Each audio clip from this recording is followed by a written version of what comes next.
Thank you guys, that was special. I love that story. Next up, I wanted to also recognize Fauna Transplant support members that are here. Could you please stand up if you would like?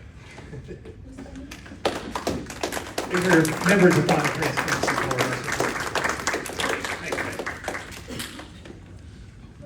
And one of them that stood up, you might as well keep standing up, is Carrie Eddy. She is going to tell her story now. And Carrie joined us, was it April, March? All my time's all messed up. I missed the first 2 months because I didn't know you existed, so yeah, I think it was end of March. Yeah, March. So she's been a great member and kind of energized. She has this personality that kind of energizes people around her. I'll let her show it to you. Thanks, Carrie. I'm not as tall as Reagan. For those of you that know me, Reagan probably already told you I'm the shy one. I'm sure Team Iowa already knows this.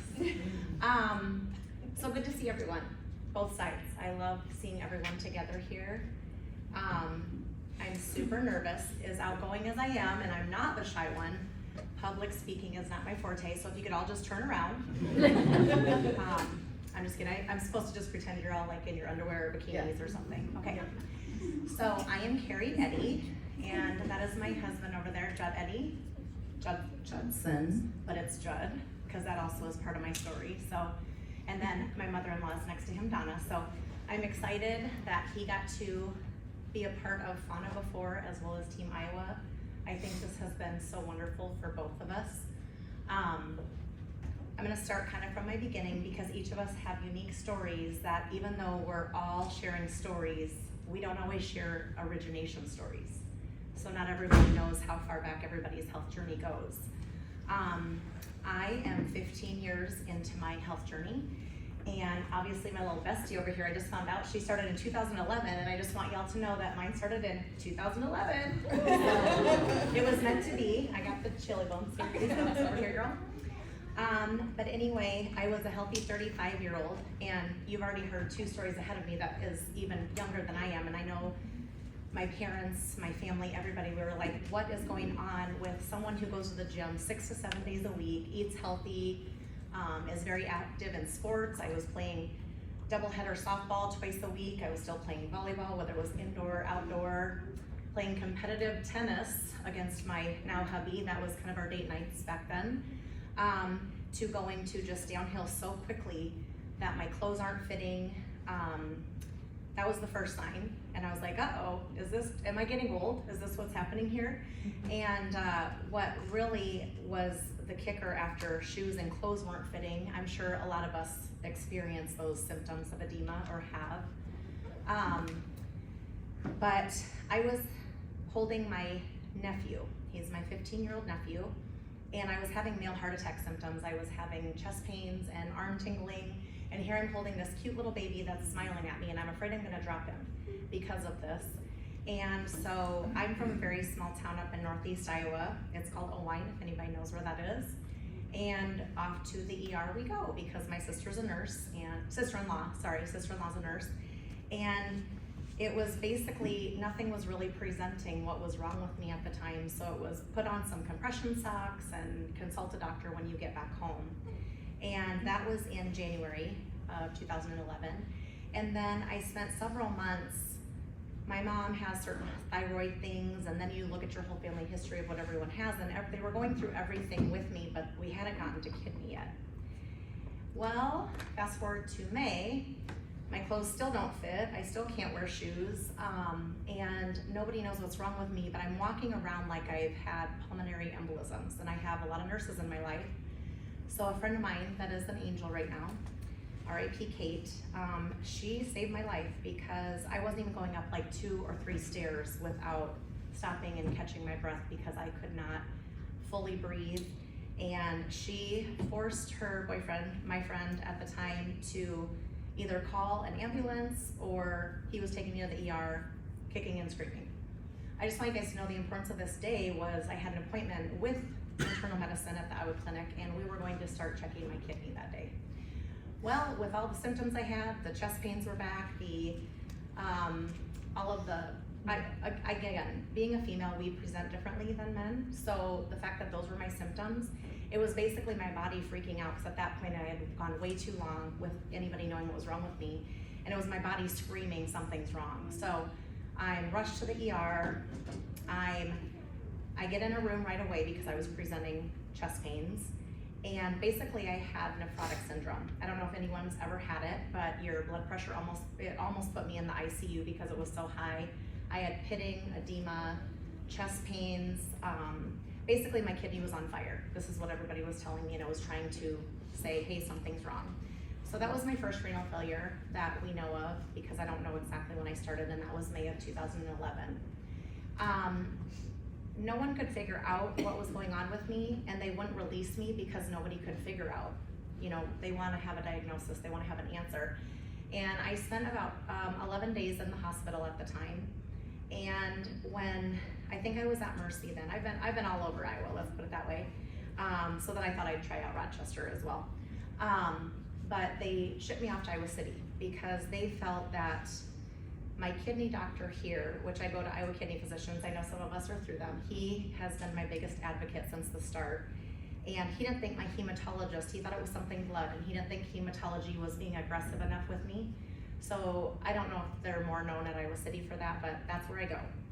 So along the way, when you're in Iowa City, not only one doctor comes in, but you get like 5 following, because it's your fellows, you get everybody kind of coming in.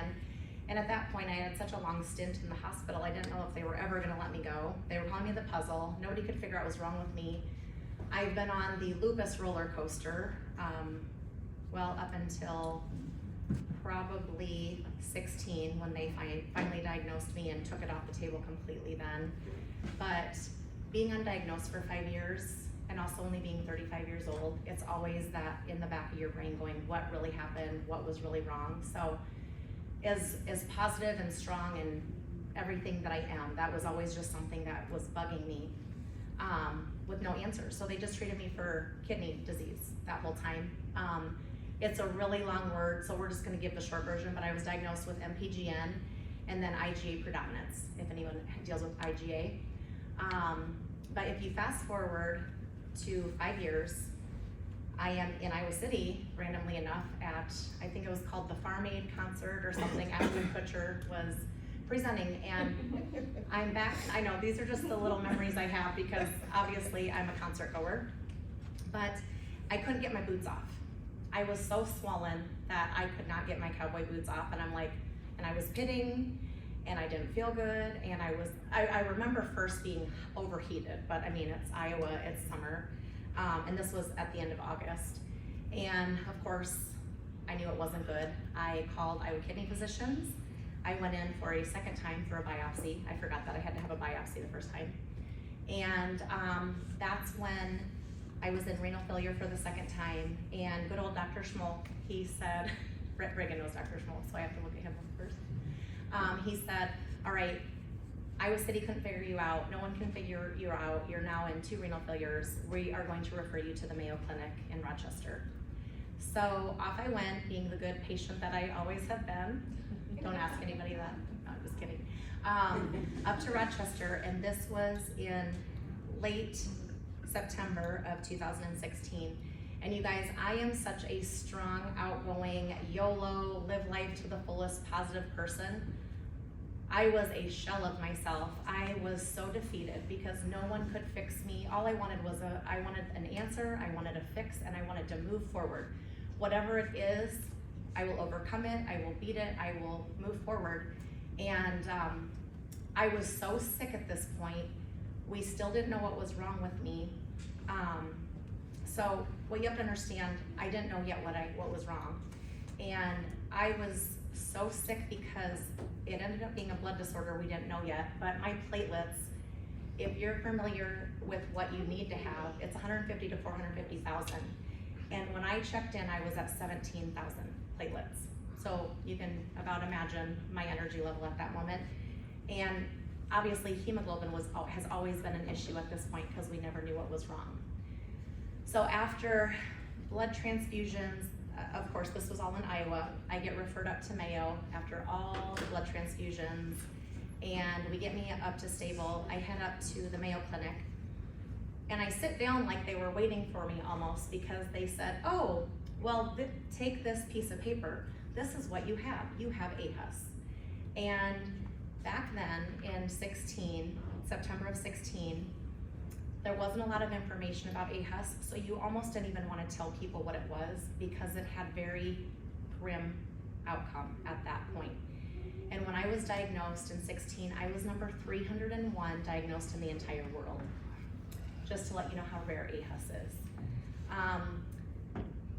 Oddly enough, I have had a lot of other rare experiences in my life. I think my whole kidney journey has been that. Anyway, life-saving medicine. So once I started on Soliris, and I had to go weekly until we could get my platelets in a normal range. I'm sorry, I did skip a step. I also have had to do plasmapheresis. So before they even got me on the Soliris, literally from a Friday to a Monday start date, I still say somebody was on a golf course that worked for Blue Cross or whoever I was with, getting his golf game in because he didn't get signed off on my Soliris to start for the weekend. So I ended up in the hospital again right before Mayo, and I received 30 bags of plasma. I don't know if anyone's ever had plasma. We're not even gonna talk about how many people it takes to fill one bag. If I can remember correctly, I think it's like 17 people to fill one bag of plasma. So as a reminder, donate blood and plasma. If you're not, if you can. I am one of those people that it saved my life. So after that, we get diagnosed. It was that big elephant finally lifted off of my chest. I went from this healthy 35-year-old to living this health journey and not knowing what caused it. And it was such a relief for me and my mom.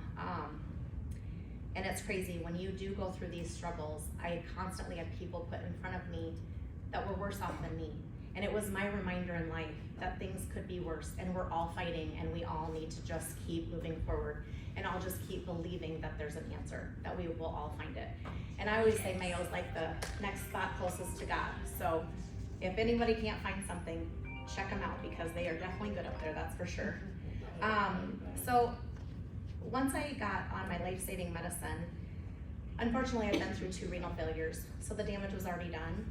And basically, it was just keep my kidneys going as long as we could, okay? Well, my first renal failure started at 35. So we all know I'm a lot older than that now, but fast forward through all of these treatments, Ultomiris is what I'm on for AHUS, and it has prolonged my life and my OG kidneys for so long. It actually got me through August of 23, which is absolutely amazing. So that's 2 renal failures from 16 to 2023 before my kidneys finally dropped under 20%, and I ended up on the transplant list. We kind of found out in a harsh way. I wasn't even told by my doctor that I had been seeing since 16 at that point, so I remember that was a rough day.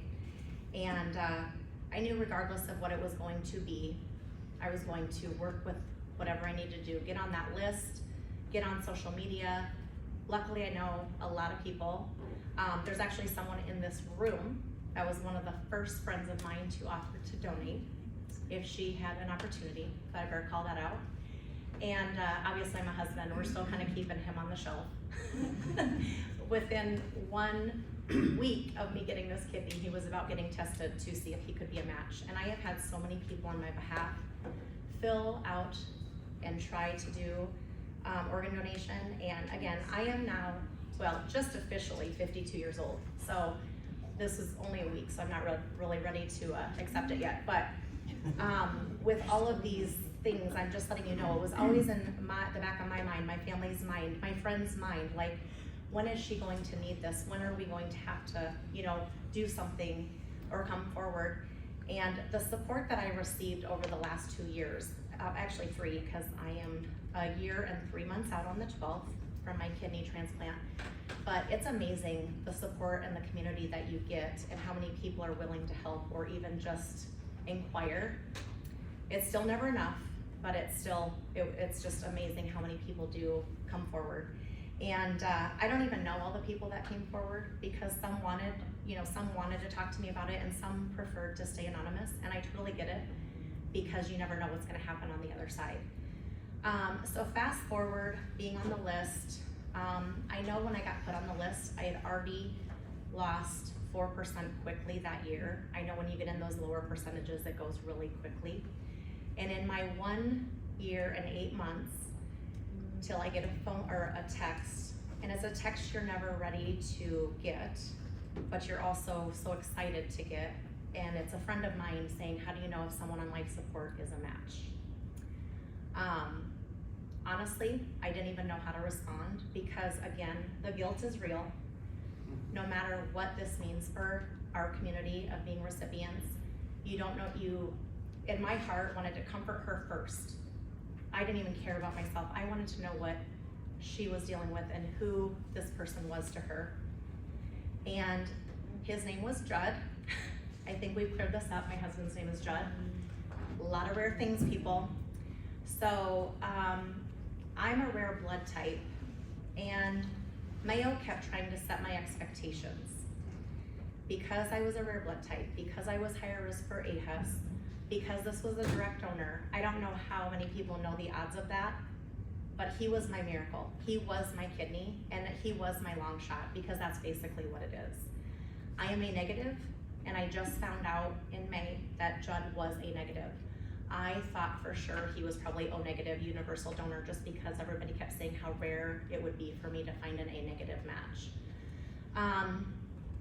Funny little side note, I was at the gym. Most people know you get 30 minutes to respond to your kidney call, and here I know I might have a direct donor, but it's a long shot. And at about 4:45 p.m., I was pretty distraught. I gave up because they said that if they didn't call me, it wasn't a match, but I would hear by 5 p.m. So me just trying to be me and still be as healthy as I could with these OG kidneys.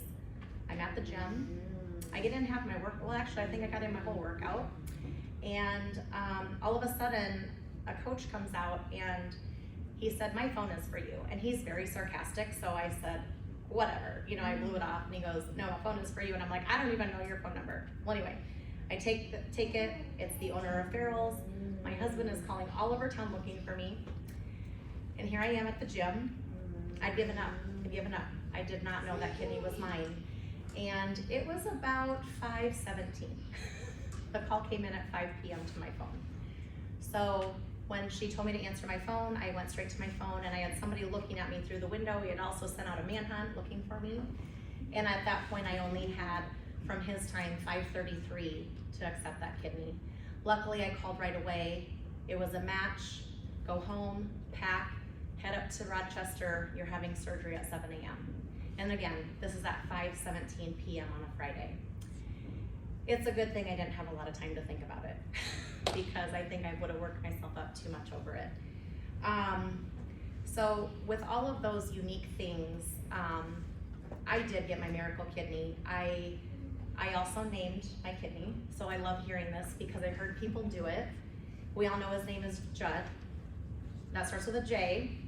And when I got out of surgery, apparently the surgeon told my husband that it was a big fat juicy one. So her name, she identifies as female, is Juicy J. I just had to bring that up. I didn't know if I was going to, but when I heard there were little rai-rais and Wordos, we do have Juicy J. And anytime I hear Katy Perry Dark Horse, when they shout out Juicy J, like I'm like, oh, that's my kidney. So my niece loves to play it over and over every time we head to the gym. So this was April 12th of 2025. I am one of the lucky ones, you guys. I received my kidney with 4% left from dialysis. And I've heard so many stories from so many of you who were on dialysis forever. I heard, gosh, what was it? Kevin from Australia was on dialysis for 9 years. I know I'm one of the lucky ones, and I will count my blessings every single day. But I also knew I had a special angel in heaven, my dad. He passed away 6 months before my surgery. So I think he was up there tapping God on the shoulder, trying to find me my kidney, because it is still just a miracle, and I can't believe everything just lined up perfectly for me. Fast forward to 4 months, I really have had a wonderful recovery, except I'm once again rare, not with the AHES, not with the blood type, not with the name, all of the things, But my tacromulus, my anti-rejection medicine, started attacking my new kidney by 4 months out. And Mayo does a 4-month biopsy, so I got lucky there because we found out early enough. And so now I'm one of the lucky ones that is on the 28-day new Logix. I always bring this up for those of you that aren't on it because I think it's amazing. What's the name again? New Logix. It's also known as belatacept. I know everyone in the support group has heard this, and all the doctors are probably like, who is telling everybody about the new Logix? But anyway, it has been amazing. Think of it as an allergic reaction. The more you eat something, the sicker you get. That was me on tacromulus, and I was ahead of the curve. I was doing so good. I keep calling it the 5 gold stars because my 4-month, I was going in ready to celebrate my numbers, only to find out they thought my AHUS was attacking the new kidney. So several tests later, we found out it was the tacromulus.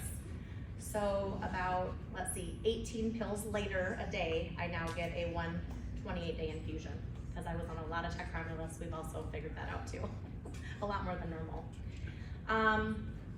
So Fauna, obviously I had such a hard fall. I needed Fauna before I knew I needed Fauna. I just didn't know it existed. So some mutual of the 500 friends that Reagan and I have in common, they said to reach out and talk to him about the support group. So I saw certain people sharing on Facebook, and I am so happy that I went because I found a group of people that I didn't even know I needed yet. I think I knew I needed it, but I didn't know what I needed. And I'm so glad to have found it. And then the first time I was there, we all know Misty. I'm lucky enough to get to meet Misty, one of my first meetings. And then everyone starts talking about Team Iowa and the walk and Iowa Donor Network, and that just piqued my interest. And of course, I'm feeling great now. The new Logix is working. Everything is working as it should. And in April, I came back with wonderful news from Mayo, and that was right after I had joined this group, and I got my 5 gold stars. So my numbers were amazing. There was no more attacking the kidney, and it was a good visit. All in that time, I felt like I was spinning a lot of plates. I was bound to do the walk, 25 walk, join Team Iowa, go to the Olympics. I'm sorry, I keep calling it the Olympics, by the way. The Transplant Games of America. I'm hyping it up. Same thing. And again, because of what I had been kind of experiencing, all of this, y'all are people I didn't even know I needed to meet yet. And something really resonated with me too with the games is, it is a community that you don't want to be a part of, but it is the best community to be a part of. I don't know if you guys remember that speaker, but that has just set in so deep for me. This community lets us all know we see so many sides. Every one of us is a walking miracle. Like, it is amazing, the stories. I know we all have such great stories, but I get chills thinking about these story after story after story. I wish you guys could hear from every single person I heard from at the Transplant Games, because it just warmed my heart. It made us feel welcome. It was something we didn't even know we needed. And it is just an amazing community. And for those of you that don't know about Team Iowa, I highly recommend checking it out. It was my first games, and I did gold medal because of my bestie. What my gold medal was in, though, unfortunately, was for being the oldest person on our volleyball team. No, I didn't. I needed a reason. Yeah. I still am in shock. I'm still in shock on that one. But I do know half of our team is here. We might have to have a scrimmage afterward. But it was such an amazing journey. The games, I'm so glad with the short time frame that we had to get ready for them. We made it. Most of you know we were flying by the seat of our pants. We had no idea what we're doing, but we will definitely know by St. Paul in 2 years. So thank you everyone for coming out to hear all of us. There's so many more stories. Everything's wonderful, and I hope this is what everybody needed and wanted to hear tonight. So.